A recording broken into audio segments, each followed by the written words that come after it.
Billionaire Trump ally Andrej Babiš is back in power as Czech Prime Minister, and his return comes with a major jolt for Ukraine, signaling a sharp shift in Prague's war posture.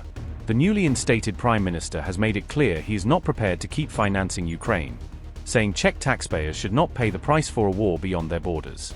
Even before formally returning to office, Babiš warned that his government would not provide direct budgetary support to Ukraine, drawing a red line on cash transfers.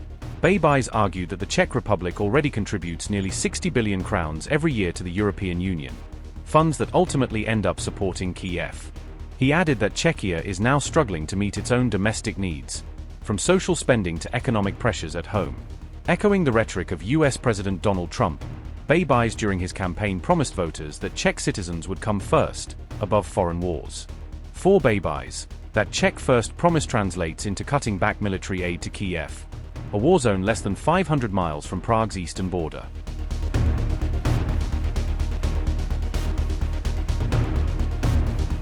The Czech-led ammunition lifeline for Ukraine came under intense domestic fire just days before the high-stakes election.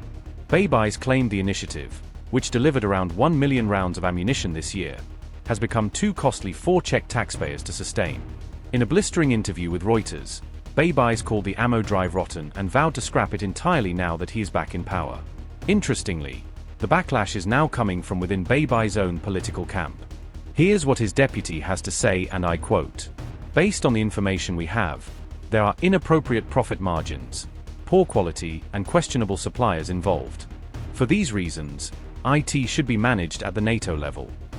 Prague launched the ammunition effort in 2024 after major delays by the United States in shipping artillery shells to Ukraine.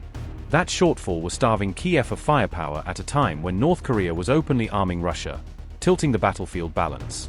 The initiative worked by collecting donations, sourcing ammunition from global markets, and shipping the total supply directly to Ukraine.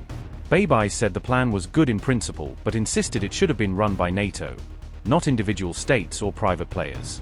Demanding transparency, Babiš claimed a private entity profited from the scheme by what he described as tens of billions of crowns. While he did not name names, the alleged beneficiary is believed to be Michal Strnad, now the second richest man in the Czech Republic.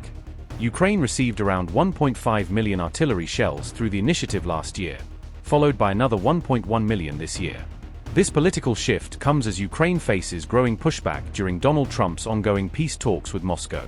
Italy's Prime Minister Giorgia Meloni has already privately urged President Zelensky to accept what she called painful concessions, according to reports. Meloni's inner circle believes Zelensky has been weakened by a major corruption scandal in Ukraine's energy sector. Italy's foreign minister has also called participation in NATO's Pearl program premature, according to Bloomberg.